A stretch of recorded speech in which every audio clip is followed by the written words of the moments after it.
time's gonna change for me. They're gonna run more slowly. Every hour we spend on that planet will be 7 years back on Earth. Time is relative, okay? It can stretch and it can squeeze. My daughter's 10 years old. Couldn't teach her Einstein's theories. Dalam Interstellar diceritakan Cooper meninggalkan putrinya yang berumur 10 tahun pergi ke luar angkasa untuk mencari planet baru. Lalu Cooper melewati lubang hitam yang membuat waktu bergeser sangat cepat. Setiap jamnya sama dengan waktu tahunan di bumi. Sehingga begitu Cooper kembali, dia menyaksikan putrinya sudah tua. Ternyata Cooper sudah meninggalkan putrinya selama 80 tahun lebih menurut hitungan bumi. Padahal baginya, dia hanya pergi selama beberapa tahun. Nah, apa yang diceritakan Interstellar ini sebetulnya terinspirasi dari eksperimen khayalannya para fisikawan yang disebut Twin Paradox atau paradoks kembar. Dalam paradoks kembar, para fisikawan membayangkan dua orang kembar berpisah karena salah satunya harus pergi keluar angkasa menggunakan roket. Roket itu memiliki kecepatan mendekati kecepatan cahaya. Menurut teori relativitasnya Einstein, seseorang yang bergerak mendekati kecepatan cahaya, waktu akan melambat secara signifikan relatif terhadap orang normal. Sehingga begitu si kembar yang dalam roket itu kembali, dia akan bertemu dengan kembarannya di bumi yang lebih tua dari dirinya. Fenomena ini disebut dengan dilatasi waktu, dan ini merupakan konsekuensi dari teori relativitasnya Einstein. Nah, tapi yang menarik, di Interstellar waktu melambat bukan karena kecepatan, tapi karena gravitasi. Gravity on that planet will slow our clock compared to Earth's drastically. Di mana logikanya gravitasi bisa mempengaruhi waktu. Simak video ini sampai habis, kita akan bahas teori relativitas umum Einstein. Kali ini Einstein bukan hanya mengubah cara pandang kita soal waktu, tapi dia juga mengubah cara pandang kita soal ruang, di mana ruang waktu bisa mengalami distorsi di sekitar objek bermassa besar, sehingga waktu bisa melambat seperti yang dialami Cooper. Dan fenomena ini bukan fiksi, karena faktanya GPS yang selama ini kalian gunakan sesungguhnya pun mengalami perlambatan waktu. As a correction were not built in, the GPS system wouldn't work. Jadi guys, siapkan akalnya dan siapkan imannya karena kita akan masuk pada kajian yang bisa membuat kalian gila.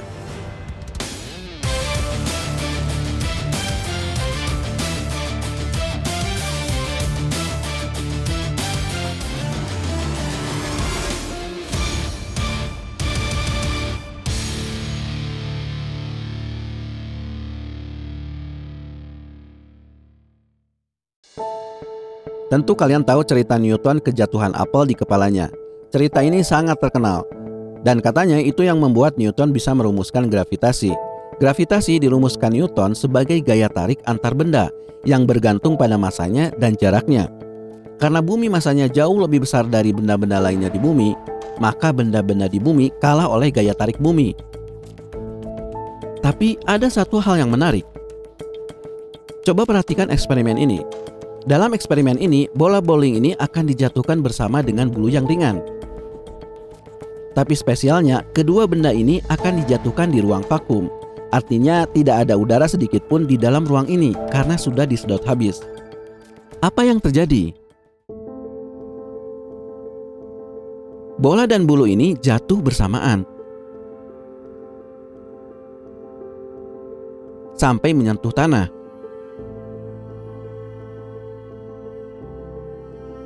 Ini fakta yang tidak semua orang tahu, bahwa sebetulnya semua benda akan jatuh dengan percepatan yang sama, tidak peduli berapapun beratnya.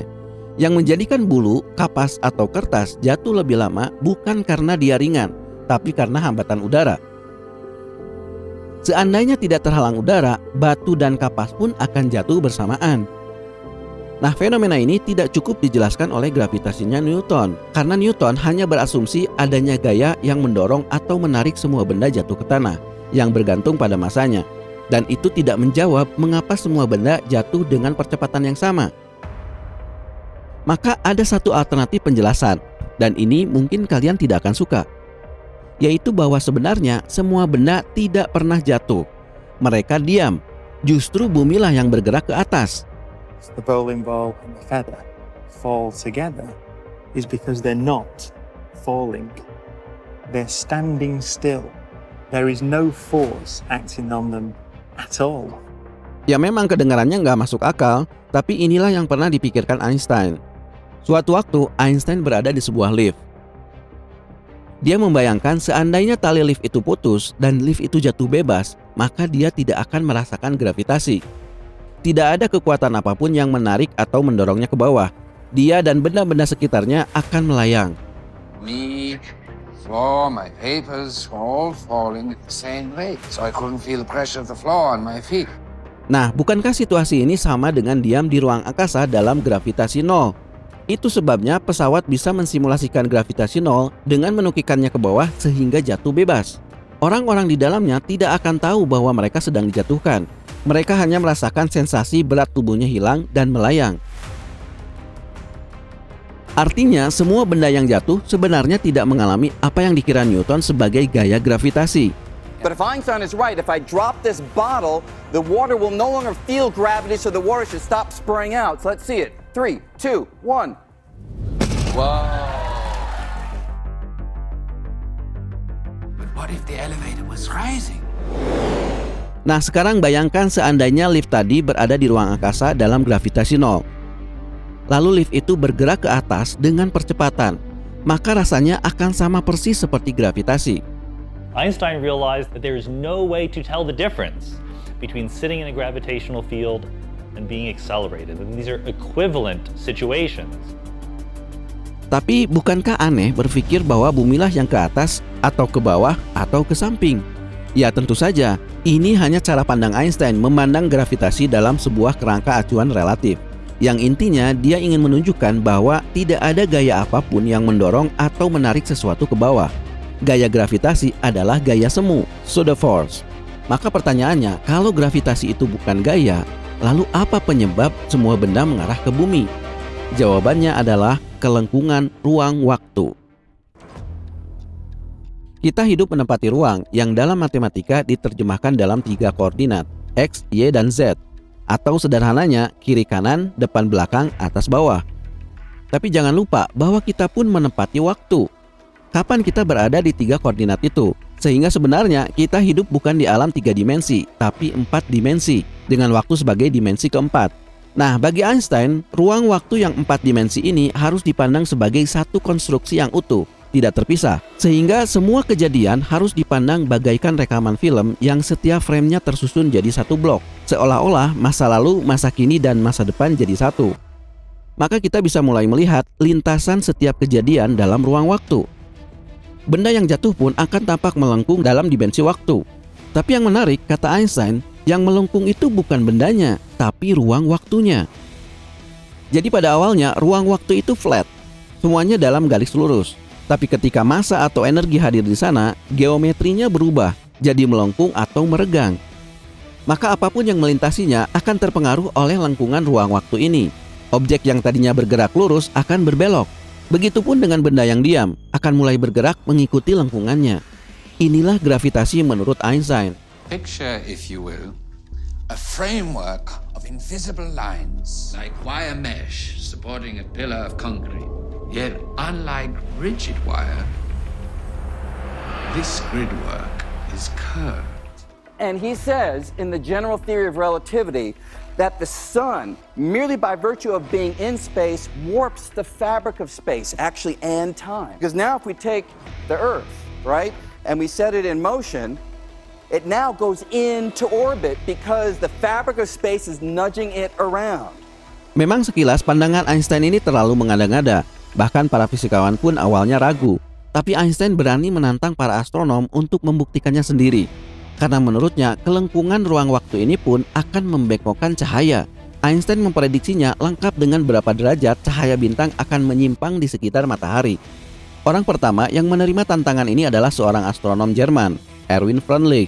Dia dan timnya melakukan ekspedisi ke Rusia untuk memotret cahaya bintang dalam gerhana matahari. During an eclipse, Erwin can photograph the position of the stars in the daytime sky, and we can compare them to their position in the night sky, thus proving The sun's gravity bends starlight.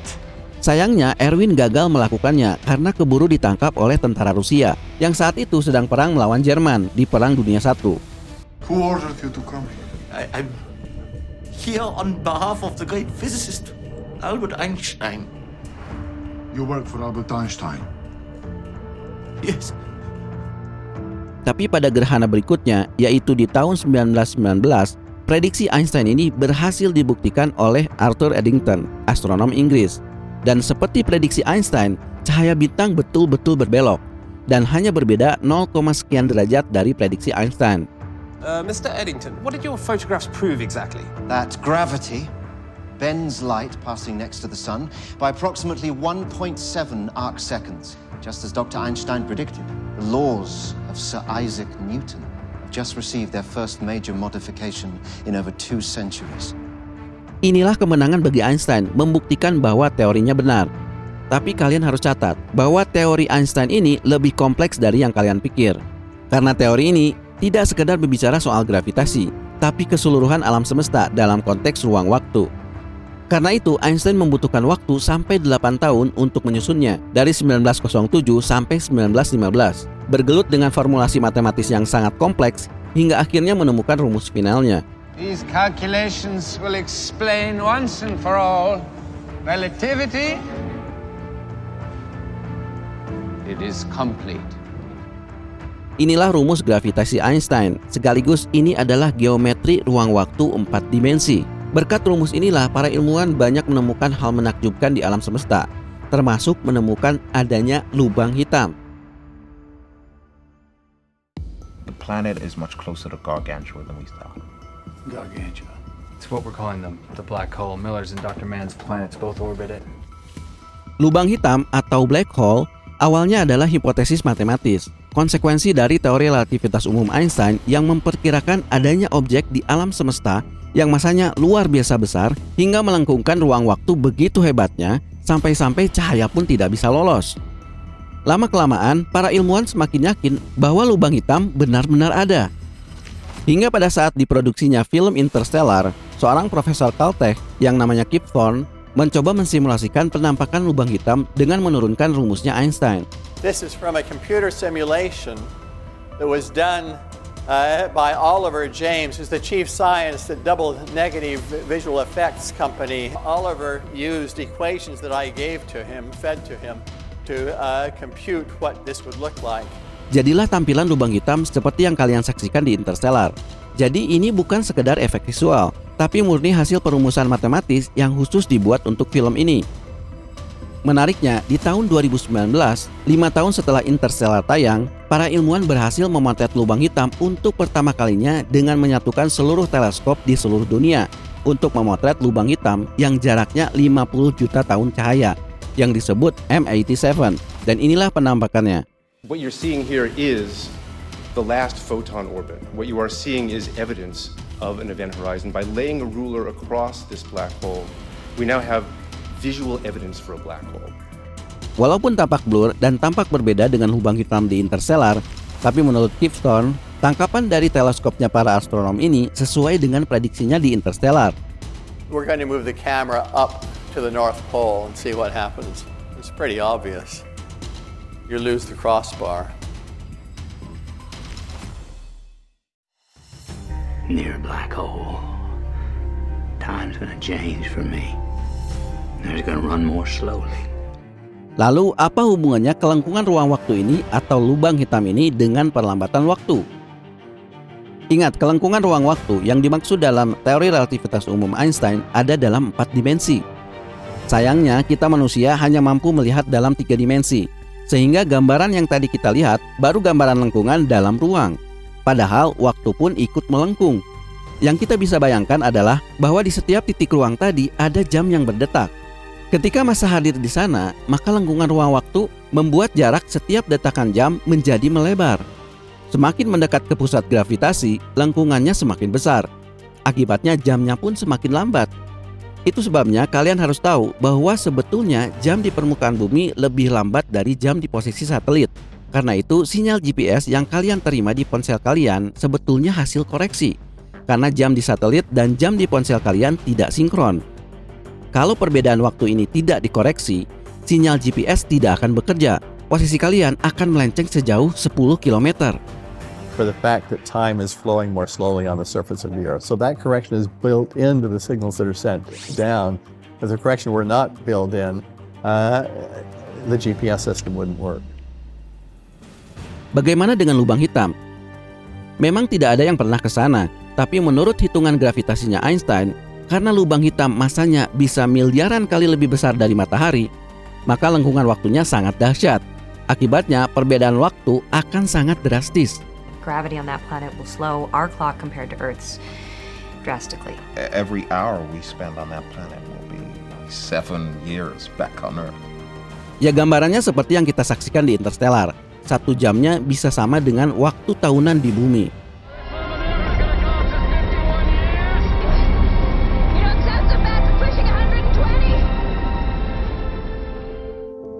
Yaitulah teori relativitas umum Einstein dengan fenomena dilatasi waktunya. Ya, terlepas dari ini hanyalah teori dan terlepas Interstellar hanyalah fiksi, kalaulah Einstein benar dengan teorinya, ini hanya sebagian kecil dari keajaiban di alam semesta. Semoga kita bisa mengambil pelajaran darinya. The universe is so extraordinary. Only God could have created it. My job is simply to figure out how he did it.